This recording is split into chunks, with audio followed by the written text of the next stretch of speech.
How are we doing, guys? ALTV. So welcome to another episode of the Championship Roundup, the series where we go through the Championship results from the weekend or from the last match day. So some interesting ones this weekend, some quite big ones this weekend, some quite massive ones which affect Leeds United this weekend. Which has seen Leeds' gap from second to third reduced to just 3 points now, the lowest it's been for probably about 3 months now. I actually probably should have checked that before I started filming, but it's been a while since it's been that low, our gap between second and third. So the pressure is on now, the pressure is on, and a lot of results have gone against us this weekend. So let's go on to the analysis anyway. So first result I'm going to go through the Friday night results first. So Derby 4, Stoke 0, and the impacts Wayne Rooney, to be fair.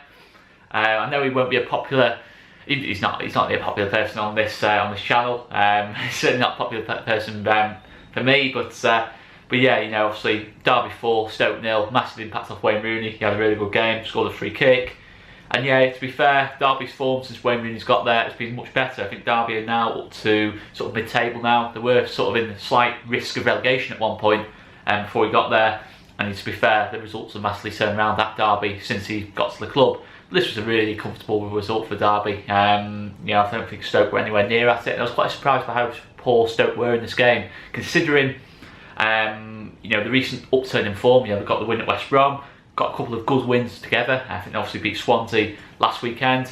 Yeah, we've got some big results in there, Stoke, and to produce a performance that poor and deliver a result that poor and look so unorganised at the back, like they did under Nathan Jones, was quite surprising. So Stoke all of a sudden are back in that relegation fight again. All of a sudden they're only 2 points clear again after a recent upturn in form under Michael O'Neill. Michael O'Neill was very, very critical, but he did praise the quality of Wayne Rooney in this game, and that, to be fair, looks like a really, really good sign at this point, to be fair to Derby. Cardiff 1, Reading 1. Now, again, quite a dull game really, a really dull game in fact. Cardiff, according to Neil Harris, really deserved to win the game. Looked like it was pretty much, you know, stats wise, you got 18 shots to 7, Cardiff having 55% of the ball. It looked like the big chances were falling to Cardiff in the game, but they couldn't finish them. And it's the story for Cardiff this season. They've been so inconsistent. They picked up some really good results. They've beaten ourselves, they've got a point at ourselves after being 3-0 down, but we all know about that one. Beaten West Brom, and it looks like they've pretty much taken, I think they beat Forest away as well. They picked up results against all the top teams, but against like Reading, no disrespect to Reading of course, I think Reading have improved a lot under Mark Bowen, but they just seem to just, whenever you think they're going to build a bit of momentum, they just drop points, you know, silly points. You know, that should be a home banker really if you're looking to push on to the top 6. Yeah, Reading sort of leading this one after 8 minutes, and then Callum Patterson, another goal for Callum Patterson, a goal-scoring midfielder, something we badly lack. To be fair, he's a really consistent goal-scoring midfielder as well. And yeah, he got the equaliser with 20 minutes to go, but Cardiff could not find the winner, and that leaves Cardiff now, just to have a little look, Cardiff are now 7 points adrift to the top 6. You know, all of a sudden that top 6 is getting quite consistent in terms of, well, not consistent, but starting to pick up results. Like Bristol City have started to put a bit of a run together, as I'll go on to them in the review as well. So all of a sudden you're looking at these teams who a couple of weeks ago looked like they could be pushing for the playoffs. All of a sudden they're just drifting off into a mid-table kind of teams kind of thing, and that always happens. You know, as you get into the second third of the season, the last third of the season, that's what kind of happens. This gap starts to widen. All of a sudden teams that could still keep the season alive, all of a sudden the season just is literally fizzling out to an extent. So disappointing results for Cardiff and Stoke over the weekend. So to go through the lunchtime game next, and one that was really quite daunting to watch this game. You know, Brentford always seems to be kicking off early in games, but they always seem to be kicking off before us, and always seem to be winning before us when they kick off early. But this was a Saïd Benrahma show, an absolutely fair play to Saïd Benrahma. He's had a horrendous week. His father's passed away, and you've got to say absolute full credit to the man. You know, he's gone out there and put a performance in like that. You know, he's played just days after, you know, after his father, you know, passed away. An absolutely fair play to him. For me, Saïd Benrahma is the best player in the league for me. You know, I've got to be honest on that. I think he's the most entertaining player to watch, the most consistent player to watch. Whenever he gets on the ball, something happens. He's a fantastic player to watch. I think Brentford have done really well to keep hold of him, and it's difficult saying this about a team that's a promotion rival, but you look at Benrahma and you just think he's such a good player, he's such an important player in that Brentford team. You know, we talk about Wainman and Watkins, but Benrahma is the person who gets it all going for Brentford, and he's a player who just produces moments of magic. For me, he's the best player in the league, certainly the best player to watch in the league in terms of style of play. Just it always feels like something's going to happen there. But Hull, with losing Jared Bowen, Kamil Grzycki and Marcus Henriksen in a day, you know, of course they brought in Marcus Maddison, but that is a big ask for Marcus Maddison to, you know, cover those 3 players. 3 big losses, especially Bowen and Grzycki. You know, you're taking almost 20, 25 goals, at least probably 30 goals out of the team there. So Hull all of a sudden, just going to look at the table, Hull, you know, 10 points above the relegation zone, but you look at that now and you think that's a big task now for Grant McCann to sort of build on that now. You know, it's going to be a really big task, that. But yeah, this was an easy one for Brentford. The only kind of hiccup they had was the David Raya own goal. David Raya, for me, best goalkeeper in the league, makes a pretty horrendous error. It's like it's almost a clearance off the Hull player out in their own half of the pitch. It's travelled 40 yards and just got caught under his foot, and it's an unbelievable own goal, unbelievable mistake off David Raya. But at the end of the day, Brentford, they score the goals, you see. They dominate games and they score the goals. You know, that's the thing. And Brentford, all of a sudden, after looking like they were out of it, after, you know, going 3 games without a goal, they're only 5 points off again now, and they've got ourselves to play at home. They've got, I think, West Brom to play at home. They've got a chance to take points off teams, and they are the team you look at and think, since sort of the last 3 or 4 months, they have been consistently playing well and scoring goals and keeping goals out as well. You know, they didn't keep a clean sheet today, but again, only 1 goal conceded, best defensive record in the league, just 23 goals conceded in 30 games. Without Janssen for a couple of games, with a goalkeeping error today, yeah, they're a good team, you have to admit that. So just going to work the way down the league now. That was the early kick-off. West Brom 2, Luton 0. Now this was a big test for West Brom in the sense of mentality, because this was a big one. This was a big one. You know, you've not won since mid-December and you're playing bottom of the league at home. Yes, it might seem like a appealing fixture to have to try and end the bad run, but the pressure going into that game for West Brom must be absolutely massive going into that game. And to be fair to him, they found a way to win the game. I don't think it was West Brom at their absolute best. Slaven Bilic has actually alluded to it, saying it was very important to get back on winning track. They've made a lot of chances and maybe should have scored more goals, but looking at it in general, I know Luton were pretty poor on the day. Graham Jones has said that and gifted the goals, but it didn't seem to be West Brom at their absolute best. You know, they didn't have as much with the ball as you'd normally expect, but maybe they just had to get the result, and that's what they did, to be fair to them. An absolute fair play. You know, the shame is with West Brom, they bring in the new signings into the team.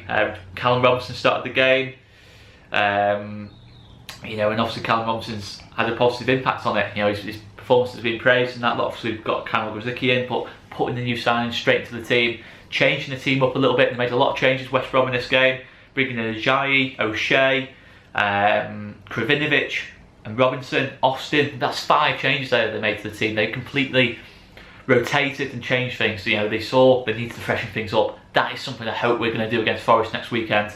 But yeah, disappointing one for West Brom.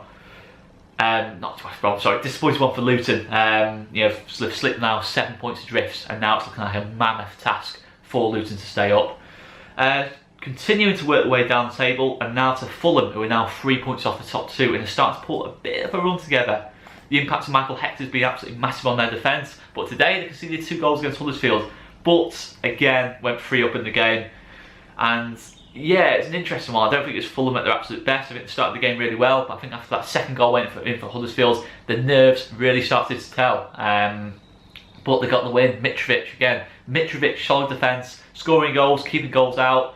All of a sudden, Fulham, after looking like a bit of a mess a couple of months ago, you know, no real structure to him, just purely focused on individuals, now seems to have a bit more of a structure about them. You know, the team's a bit more settled. Mitrovic has obviously been scoring goals all season, but Mitrovic is a constant sort of source of goals. And no matter how badly Fulham might play in the game, because they look pretty poor in this game, to be fair, like a game at Huddersfield played pretty well in. But you know, no matter how badly they play, they've still got players like Mitrovic and Kearney to look at, who themselves just have that quality to win your games on their own. They have that quality to win games on their own, and that's the key thing sometimes.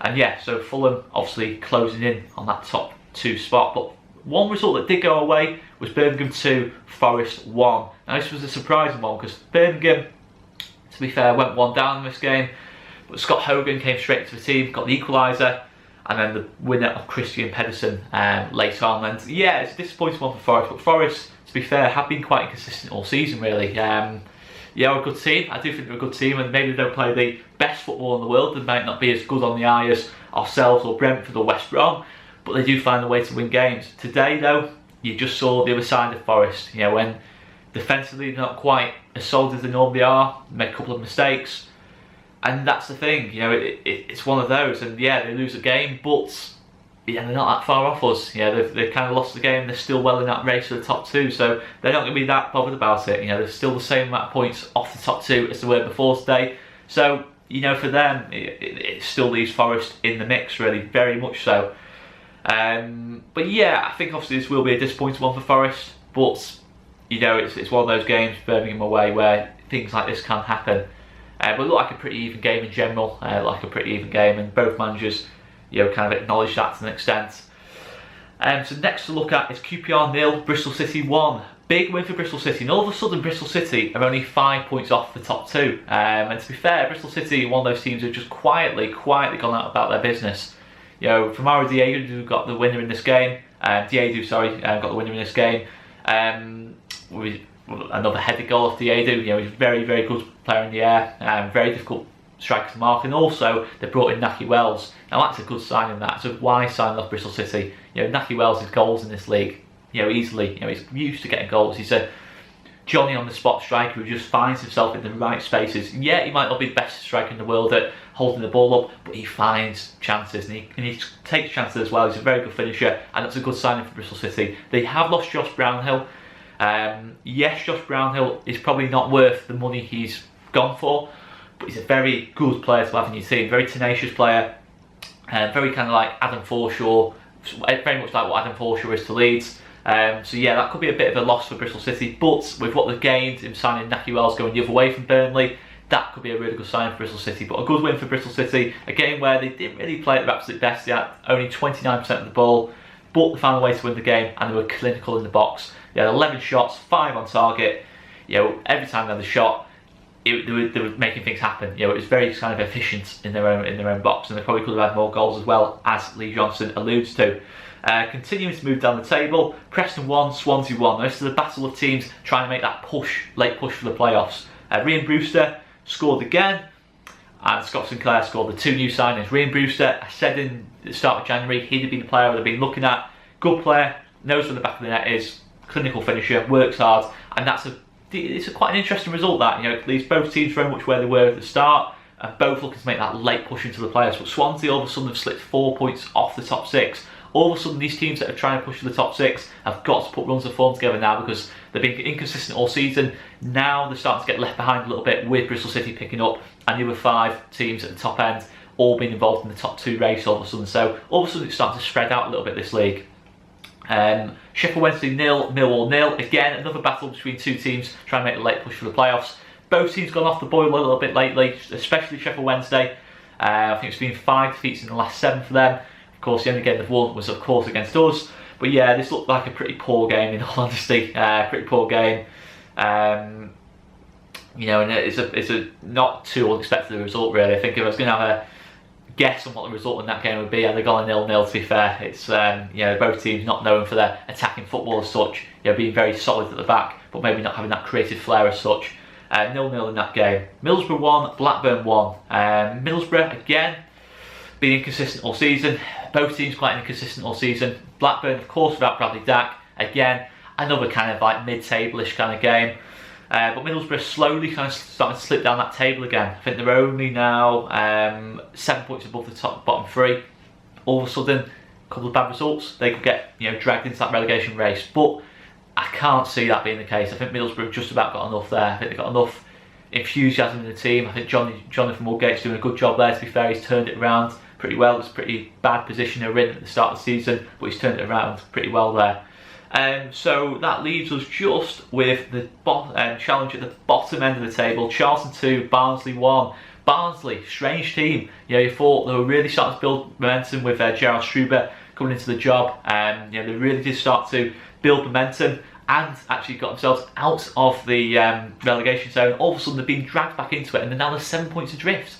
They're 7 points adrift. They've lost a massive 6 points there. They've looked like they've dominated a lot of the game, but on set pieces they've conceded goals. Charlton, Lee Berrier had them well drilled. They had to win this game today. It wasn't a vintage performance. I think they only had 39% of the ball, 8 shots in the whole game, but they were clinical and they found a way to win the game. They found a way to battle, and fair play to Lee Bowyer. He's doing an absolutely immense job there. If he keeps them in the league, he's probably going to be one of the managers of the season with the job he's done there. But they made two interesting signings. Charlton have signed in, brought in Eddie McGeady, and I was trying to think who else I brought in, whose names escape me now. But yeah, I think Eddie McGeady is a big signing for them. I think that's a bit of creativity into the team after losing Sam Gallagher. Sorry, not Sam Gallagher, Conor Gallagher. That's a big loss, that. But they've brought in a bit of creativity to replace him with. So I still think Charlton have got a good chance of survival. And to be fair, they're a very well-drilled team who always cause shocks. You know, they always cause the top end of the table teams shocks. You know, they took a win against us, gone unbeaten against West Brom, and I think they've gone unbeaten against Fulham as well. So they can dig in and find a way to win games, and that should see them survive, I think, at the end of the season. It does put them now 4 points above the relegation zone after a really poor run of form. They picked up a couple of big results and dragging themselves back out of it. I think it's 3 games unbeaten now for Charlton. So yeah, that's the Championship roundup anyway, guys. The table is starting to split up a little bit. I think what I've done quite a lot in this video is look down at this, but apologies for that, guys. I do want to keep the stats coming in as the video goes along. It might not flow quite as well as the post-match, pre-match videos. It's just literally a case of wanting to know what you guys think of the video anyway. You know, do you want us to do more of these? Are you enjoying these Championship roundups? Are they fair reflection to things? You know, obviously we're not seeing these games live. We can only sort of go off stats, you know, general opinion on games, etc., to form opinions on this. So it might not be entirely accurate, but guys, if you enjoyed the video, make sure you like and subscribe, and I'm going to leave it there. See you later, guys.